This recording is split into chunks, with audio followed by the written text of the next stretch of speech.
Now tuned into the greatest. The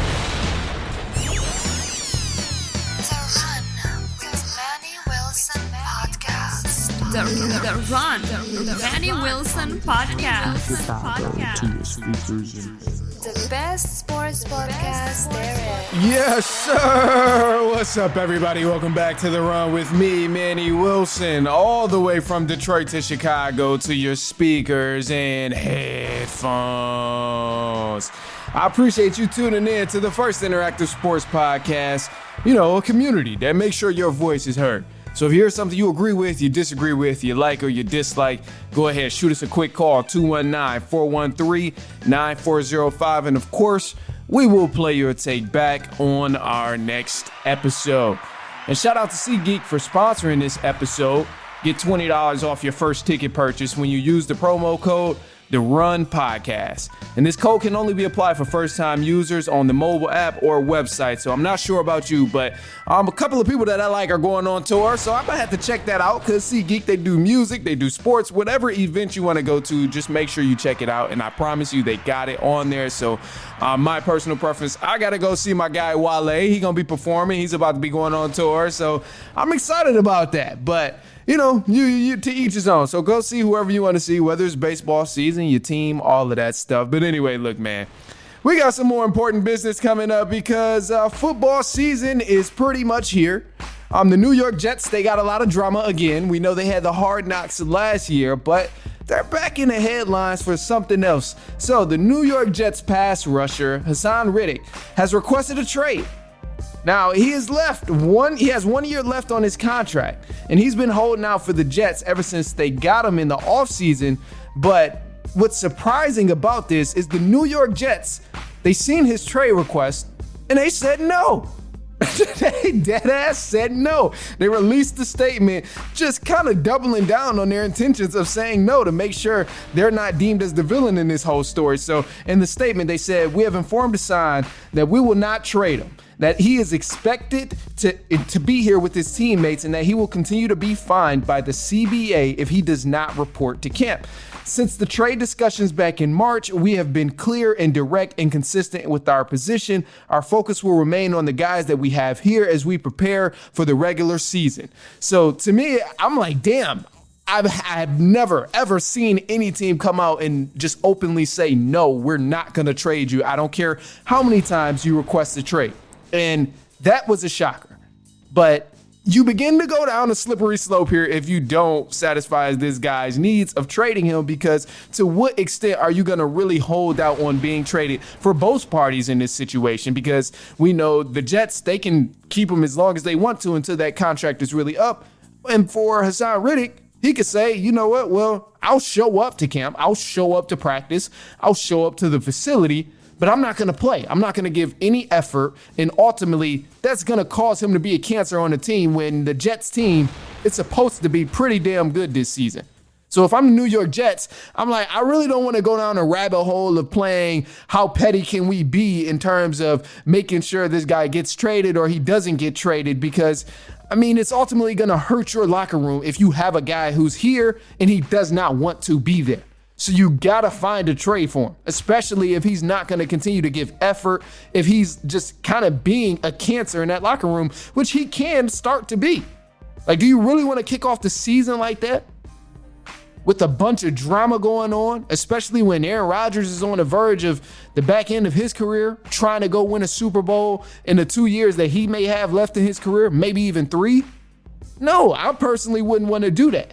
And there hasn't been a full story on, why he wants a trade exactly, or, why both parties are in a disagreement about this. But, I can't help but to think, obviously, it's something with the coaching staff or the front office.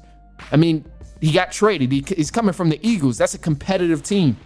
They had a shot to, make some history in the playoffs last year, but the season kind of went downhill as time went on. So, it can't be the competitive level of, I want to play for a contender, because obviously the Jets, they're a decent contender in their conference right now and in their division. So I don't see it being that, but either way, this is going to be a huge loss for the Jets. Haason Riddick, this is a guy, man. He's dominant at his position. You're talking about top 3 in his position, not even top 5, if not the one and only and the best at his position right now. So, you kind of have to put together some sort of deal where you can ship him off somewhere, maybe even try and get some pieces, some draft pieces or something, because it's not going to do any good having a guy there who doesn't want to give any effort or play for your organization. So to me, I don't know how long that the New York Jets are going to be willing to hang out and decide that, hey, we're not going to trade him. But above all,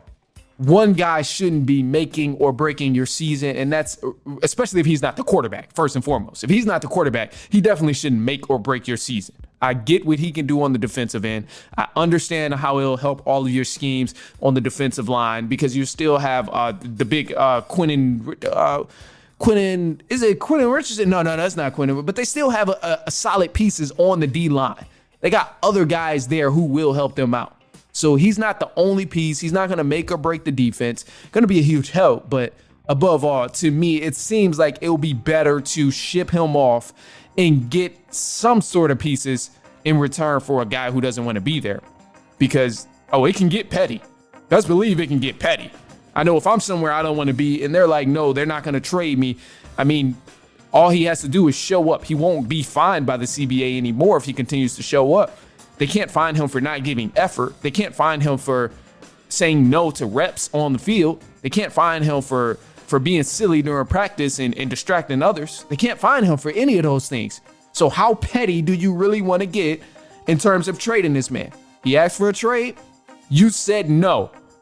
And to me, this man has every right to be petty back and do whatever he got to do to get traded because, ultimately the power relies within him. Like, I respect that the Jets are like, no, you're not doing it. We're not letting you go. But, hey, that's where it is now. So we'll see. But look, man, hey, I got some side notes here. As you know, the Olympics just recently wrapped up. And, one of the things we were very proud about here being Americans, whether you're American or not, no disrespect to anybody. But I will say, one of the things we were very proud of is Team USA basketball. They defeated France for the gold medal. They won 98-87, and it was one of the biggest moments in basketball history as a whole. This was just magnificent. It was beautiful to watch all together because you got to see 3 GOATs, 3 legends play on the same team, rally together, and ultimately win the ball game. Now, I'm not even going to get to comparing different guys, but I just want to soak in the moment of being able to embrace what we witnessed with Steph Curry, having the game that he had, having the moments that he had to really carry Team USA to winning over France. NBA fans needed to see this. They needed to see guys who are all legends, the best at their game, coexist and show everyone that greatness can legitimately coexist. Because for far too long, we've compared LeBron to Kevin Durant, Stephen Curry to LeBron, KD to Stephen Curry. Like, it's insane, and I know it's all fun and games, but at the end of the day, some people really take this stuff serious, and they don't understand, like, all of these guys are great in their own ways. So, I just had to say that. And then also, too, expect something big to happen in this upcoming NBA season because not only are we getting a lot of guys who've been playing basketball, for the summer, usually when they rest, but we're getting some people who are building relationships with each other. Like, this stuff happens, man. Think about it. Think back to, like, the redemption team with D-Wade, Bron, all of those guys. You kind of get a feel for whose game you like to play with and who's got game and how it coincides with your game and just meshes well with yours. So, we see a lot of relationships form. And I'm not saying super teams is going to happen this year, but just know some super teams is going to happen in the future because these guys playing together. You see KD, Devin Booker are already teammates, but Bam Adebayo playing with Anthony Edwards, he get a feel for the game.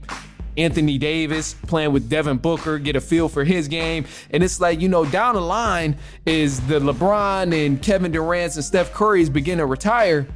Like, these group of young guys are going to want to win championships and they're going to want to play with somebody else who's equally as talented as the legends they were playing with before. So I'm just saying, expect something to happen, man. And, before we cut to the break and cut to the news, I got to give a shout out to my boy Devin Booker, man.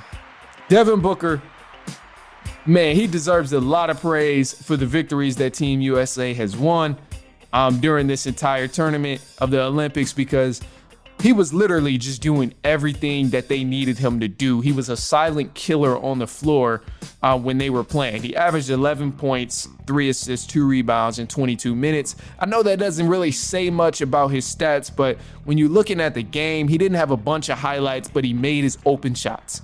He didn't have a bunch of slam dunks and alley-oops and all of that, but he ran in transition, got easy buckets. He played defense, full court press, if you will. And that's huge, man. So want to give a shout out to Devin Booker for doing his thing and definitely helping Team USA secure gold. So, of course, you got to go ahead and throw your take out there. Let's hear it. Let's hear your thoughts on the Haason Riddick situation with the New York Jets. Let's hear your thoughts on the Olympics. So give us a call, 219-413-9405. And, of course, we'll play your take back on our next episode. But look, man, hey, we got some news coming up in just a second, so stay tuned. Then NFL topics are coming up. We're looking over in the NFC North for this one and all over the NFC ultimately. So go ahead, stay tuned, and we'll be right back. It's halftime.